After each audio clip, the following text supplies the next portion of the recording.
Good afternoon, and welcome to the Middle East Forum Speaker Webinar Series and podcast, Israel Insider with Ashley Perry. I'm Stacey Roman, and I will be moderating this discussion today.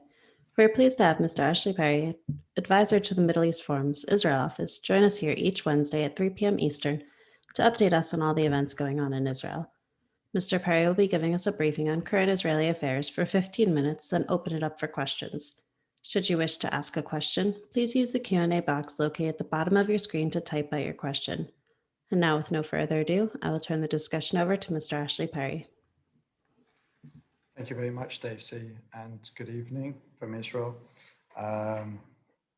This week we're going to, sort of go back to our previous format. And last week we had the honor, obviously, of listening to General Cooper Wasser talk about the security and the defense part of this whole issue, which obviously he has a lot of experience. Today we're going to focus more on the political diplomatic, and there's been a lot of events surrounding this. First of all, should be said that Israel is pretty much now fighting or being attacked in some way on four fronts. We obviously have Gaza. Today we had Lebanon for the third time. Rockets were shot across the border, this time actually going further, more south than ever before, and sirens went off in Haifa, which means that pretty much almost every single citizen of the state of Israel has had a siren at some point over the last 10 days.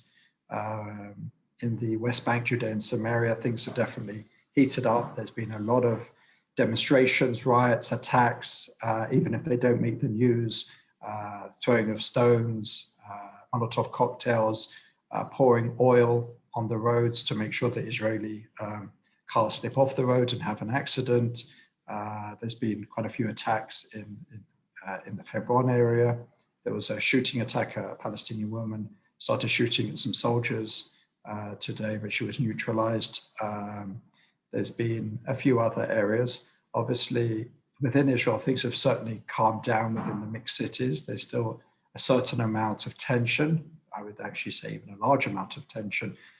Today, there was a lot of talk about what happens when soldiers, if they're allowed to not wear their uniforms when they go back to the mixed cities, because we saw a soldier, someone wearing their uniform, lynched when they returned to Jaffa, and also whether they're allowed to take their guns home with them. There was actually a bit of a demonstration by Miloimnikim, people who do reserve duty, on that issue today, and that certainly caused the IDF to rethink its policy.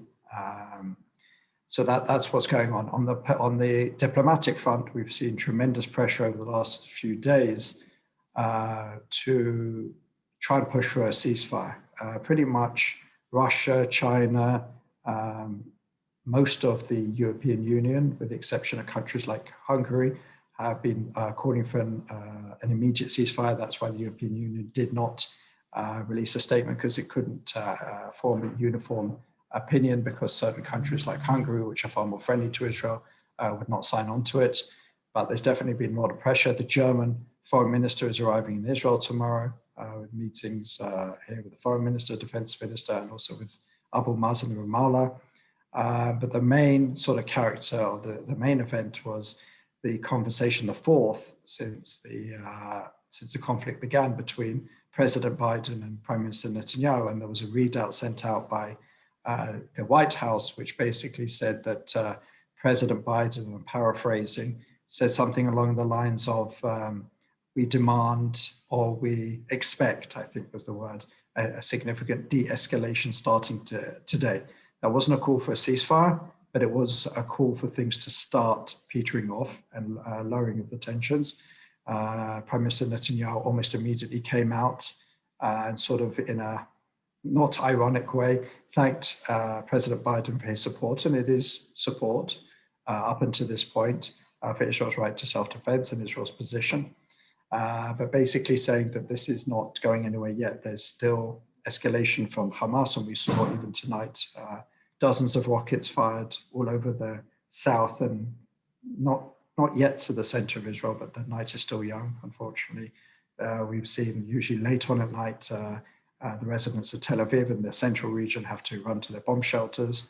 But what we do know is the Biden administration is really trying to put some pressure on Israel to reach a ceasefire. The reasons are numerous. First of all, it's President Biden is receiving quite a lot of pressure from within the Democratic Party, especially from the left. He's receiving a lot of pressure from the Europeans and others. But so far, he has managed to push off any Security Council declaration, and the latest one has been rejected by the US UN ambassador. So as far as on the international institutional level at the UN, President Biden is giving Israel still significant support, but definitely patience is running out. President Biden needs this to stop for his own reasons, which leaves the players in the region. Why is this still going on, and what can be done, and what is going to be done? Well, many people are talking about that victory moment or that victory picture. Both sides, Hamas and the Israeli government, needs to end this. Both want to end this, but they both need to come out saving face. Now, what does that mean? As we've seen in, let's start first of all with Gaza, with Hamas. Hamas started this. It's almost certain that they didn't expect the response that Israel ensued. They expected maybe a couple of days, maybe some bombings, and then back to normal. They didn't expect the overarching response that Israel took in the first few days, really taking out a lot of Hamas's technical capability, its intelligence, some of its senior commanders, etc. Usually that's later on in a war, but the first few days were quite overwhelming for Hamas. And ever since then, they've been looking for a way to get out, and they were looking for a ceasefire even after a few days. There were talks of that. But what they do need for their people, especially at this point, is some sort of justification. The justification going into this was Jerusalem. They were defending Al-Aqsa, the so-called holy sites in Jerusalem. So there's a feeling that they may do something in Jerusalem. There is a feeling that they may try and do a successful cross-border attack. The Israeli intelligence, the army intelligence, and others are pretty confident that they will not be successful, because definitely our intelligence, as this conflict has shown, is much, much better. A number of years ago, we were to a certain extent blind with what's going on in Gaza, but definitely the fact that we're able to identify Hamas pressure points militarily, intelligence-wise, strategic leaders, shows that our intelligence is far, far better. And there is a feeling, there's a certain level of comfort that they won't be able to do a massive cross-border raid, but maybe something smaller. So they definitely need that on their end. On our end, the Israeli government, as we've seen before, there may be extremely strong support for the prime minister, for the government, for the IDF throughout the war. But usually what happens is, if there's a ceasefire, and many people will say, what have we gained from 10 years of 10 days or whatever it is of fighting? What have we gained? Now, the Israeli government could argue, yes, we took out this, we took out that, but that will ring a little bit hollow if Hamas are still firing at the end of the conflict, which invariably happens. So Israel is certainly looking for their victory image, their victory headline. It came out tonight that Israel has tried to assassinate Mohammed Deif, who is the military leader, the shadowy military leader of Hamas. Twice he got away, apparently, according to Israeli officials, once in this conflict by the skin of his teeth. He would certainly be a big prize, because he was the one he's the top of the chain as far as the Hamas military wing, and certainly the most popular figure in Hamas at the moment. He's the one who, if we remember the scenes on the Temple Mount, they were cheering for Mohammed Deif to launch rockets at Tel Aviv, and he basically did. He's running the show.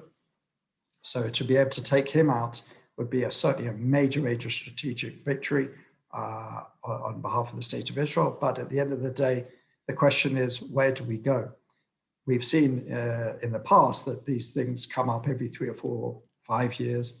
So the question is, what can Israel do to make sure that this is the last round, or at least really severely dent Hamas's ability? We know Hamas will claim victory, or will probably have some victory marches, victory parades, as long as they're standing. They have undoubtedly taken a massive blow over the last 10 days. But at the end of the day, an organization like Hamas doesn't need much to be able to claim victory. Whether that's sufficient for their people, who are definitely suffering, under Hamas's bombardment. That remains to be seen because they put a lot of play into this to be seen as the leaders of the Palestinian street, to be seen as the redeemers of Al-Aqsa, of Jerusalem. So they are certainly looking for something to sort of end this conflict on. But it does seem that that the days are wearing on. My personal belief is unless something major happens, that this conflict probably won't see out the weekend. Again, it depends. Again, going back to the Israeli side, there are certain other political calculations. Far be it for me to say that Prime Minister Netanyahu, and I'm not one of these people who believes in this conspiracy, but certainly this conflict has worked for him politically because the mandate for Yair Lapid is wearing on. I believe that we have 12 or 13 days. The official line from Netanyahu's office is that no negotiations or talks of any type have been going on during the conflict. We know that's not true. We do know that talks have been going on all sides. We know that Naftali Bennett has moved from the change camp back to the right-wing camp. Now, all eyes are on Gideon Sa'ar. Gideon Sa'ar would definitely complete that puzzle. And according to reports, he's willing to listen if he becomes prime minister first. So that moves from Naftali Bennett being in the rotation to Gideon Sa'ar. The question is it serious? Is Gideon Sa'ar serious? I've heard from Gideon Sa'ar's people all along that there's no chance of them joining. Maybe there's a certain amount of pressure. And I've even heard from others that this is just sort of a smokescreen. They're playing this out while the country is rallying around the prime minister, around the government. And if, as probably what happened, a ceasefire will dampen the popularity of the government and the prime minister, that's maybe an opportunity for both Sa'ar and Bennett to go back to the change camp and try and get something going there. On the other sort of side of the change camp, you have Ram.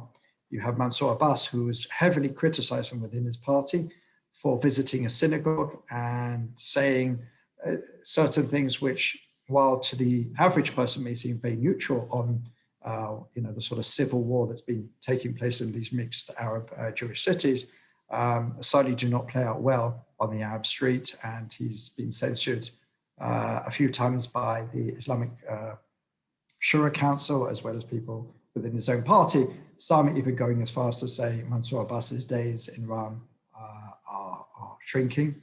That would certainly be a major factor to be taken in. But at this point, we just don't know. What we do know is that Lapid only has, I believe, 13 days left.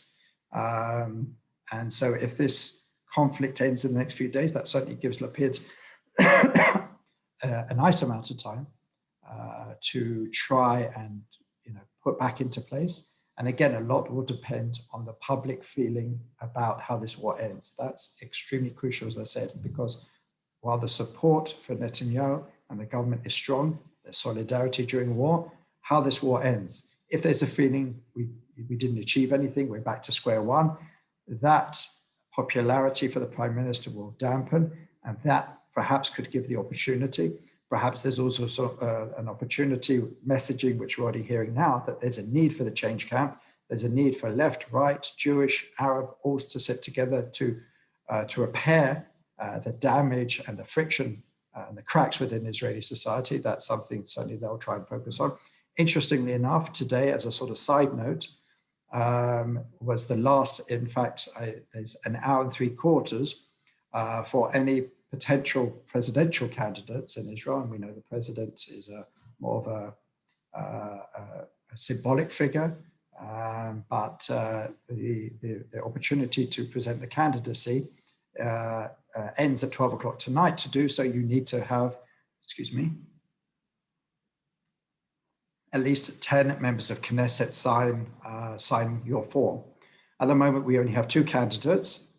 We have Bushi Herzog, the former head of the Labour Party, who actually received 27 endorsements from pretty much across the political spectrum, apart from the Arab parties who said that they will not sign anyone's papers while the conflict goes on.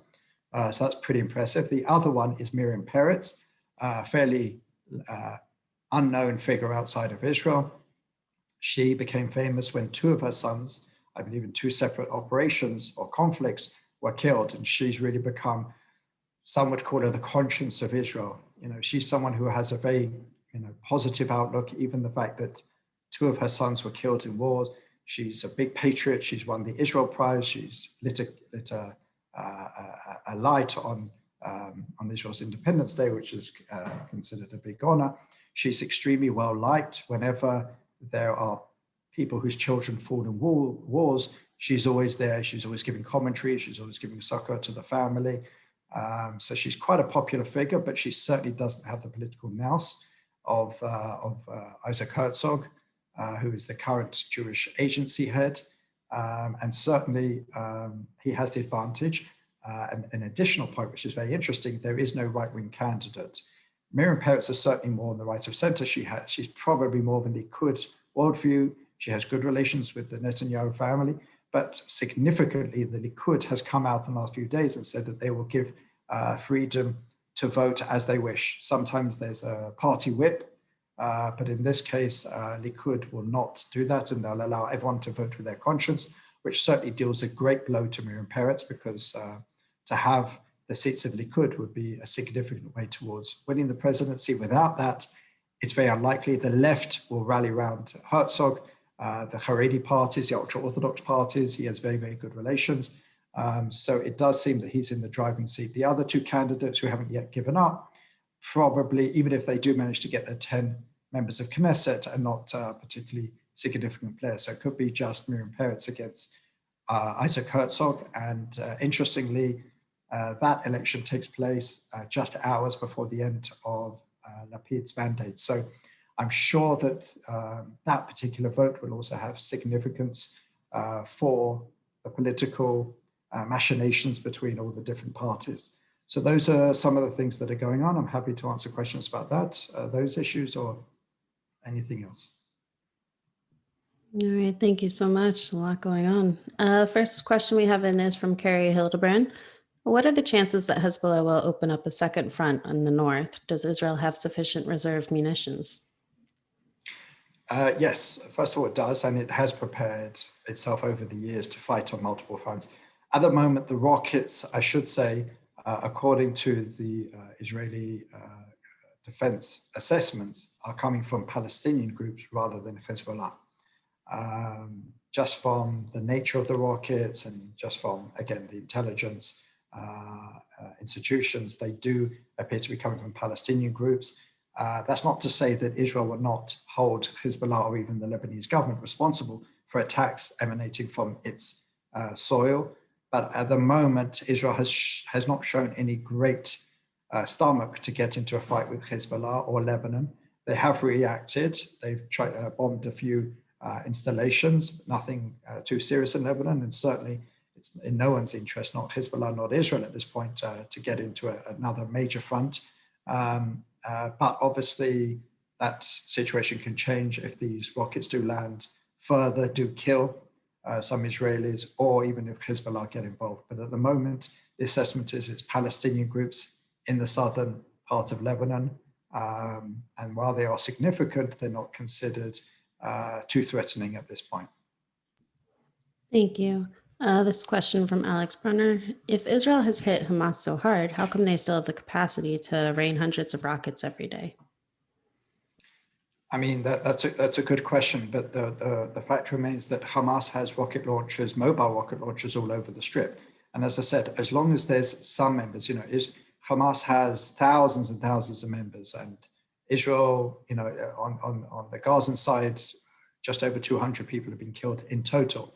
Now, the majority of them are in some way Hamas affiliated, but when you have thousands more, you don't need much to be able to fire rockets. You just need a small brigade.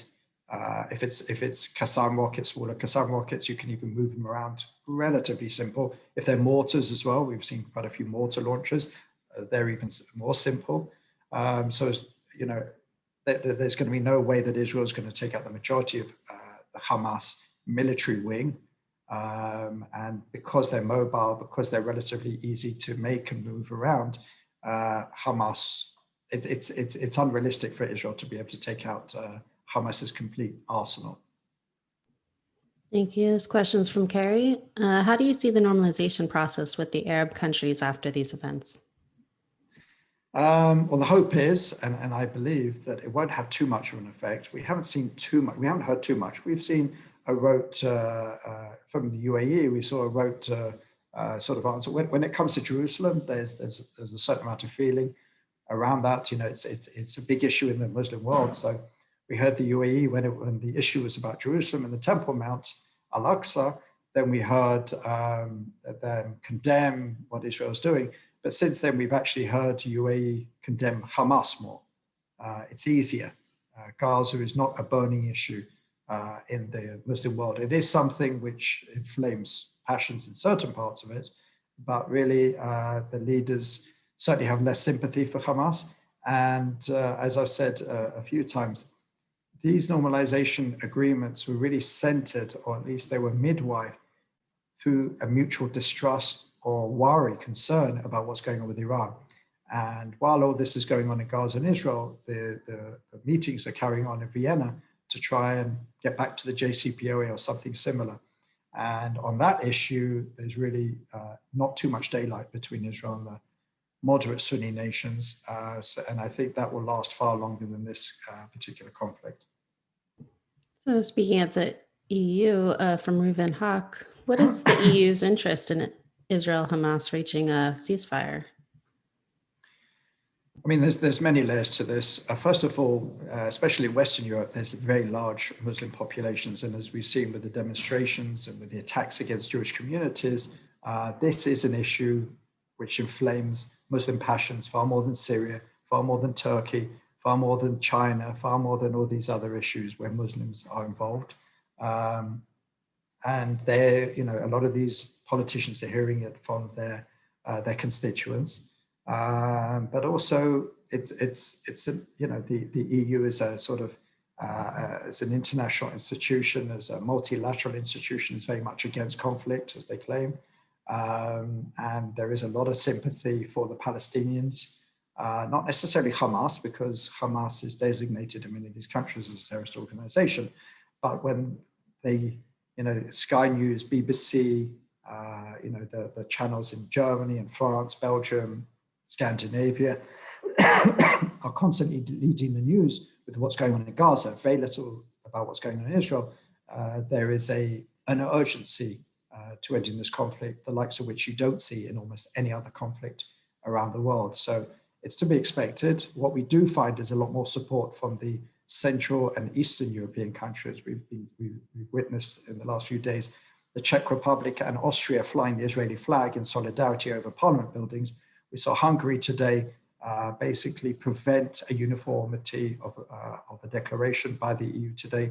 So in those countries, we find a lot more support. But in the Western countries, because of those issues I've laid out, there's a lot more desperation to get to a ceasefire.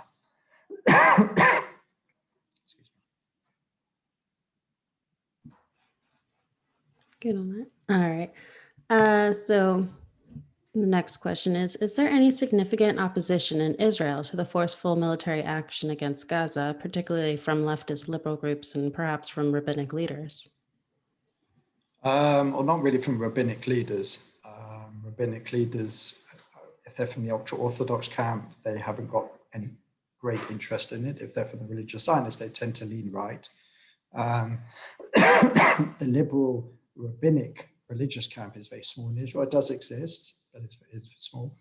But the vast, overwhelming majority of Israelis understand what's going on, because at the end of the day, we live it. You know, we have to.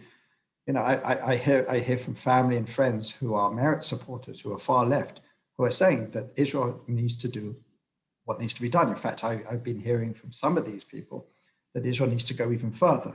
Because don't forget, for us, this is not just an image we see on our TV screens in a faraway location. For us, it's having to decide which children will grab at night if a siren goes off.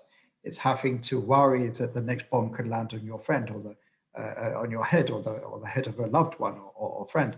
You know, we see what Hamas is about. Hamas is not a liberating force. Hamas is a genocidal organization which seeks our destruction, and we're in a sea of that, you know, rejectionism around us. we see the wider picture. We understand the context. We understand the fact that there are hundreds of thousands of people who can't go on with their life, children who are scarred maybe even for life by these attacks. So there is widespread understanding in Israel for what the IDF is doing. And don't forget, the IDF has soldiers from the left to the right. Everybody sends their children to the IDF. So they're all hearing reports of what's going on. So that's why when it comes to these types of situations, while there's less sympathy around the world, within Israel, it's almost wall-to-wall sympathy and understanding for what the IDF is doing. Thank you. So how does the Israeli public feel about the rest of the world and the negative news outlets coming through? And also, are there any signs that Hamas is wearing out its popularity among Arab public in Gaza? To the first question, yes, there's outrage. There's barely a news program of any type, day and night, on any channel which doesn't show the anti-Semitic lynches that are taking place. We just saw in California that some Palestinian bullies got out of the car, went into a restaurant and asked if there were any Jews here and started beating up anyone that they deemed as Jewish. We saw in London cars with Palestinian flags driving through the streets in heavily Jewish areas, saying we're going to rape your daughters, we're going to kill your mothers, all this sort of thing. We see attacks on synagogues around Europe and around America. We see the anti-Semitic statements on Twitter. So there's a sort of disbelief. Why does the world not understand us? And the Israeli media loves to show what's going on in the foreign media and how they report it, and how it's deemed in Israel as extremely one-sided reporting. So Israel, there's a lot of feeling that the fact that these people in third countries go after Jews shows that they don't hate the Jews because of Israel.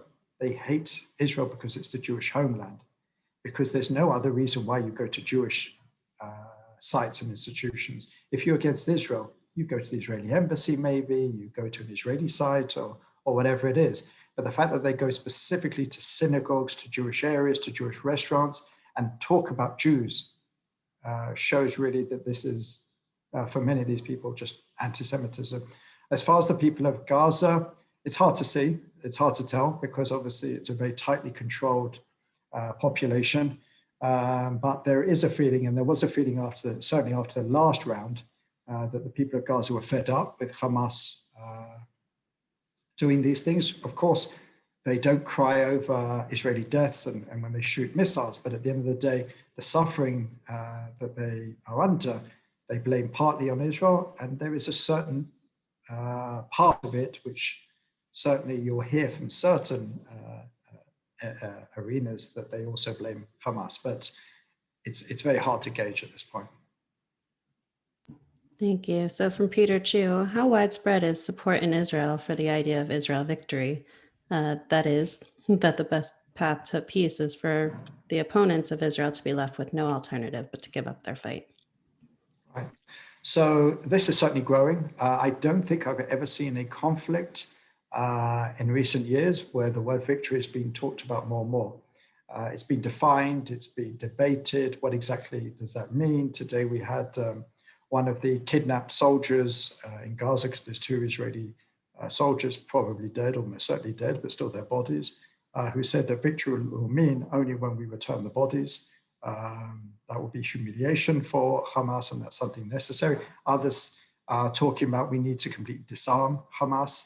Others have a much more broader, we need to bring calm. Prime Minister Netanyahu claims victory is bringing security to Israeli citizens. What does that mean exactly?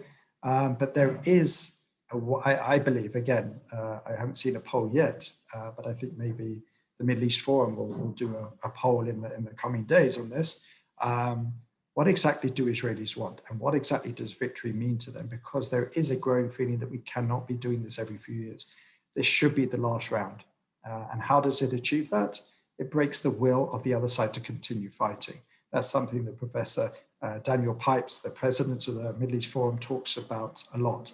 And that is something very crucial. That's how wars end. That's how conflicts end. Because as the questioner asked before, how can, why can't you stop every single missile? Israel can't stop every single missile. Physically, it's impossible in an asymmetrical war. What it can do is it can put such pressure on the other side that it basically understands that it's not in their best interest to continue fighting, breaking their will to continue fighting.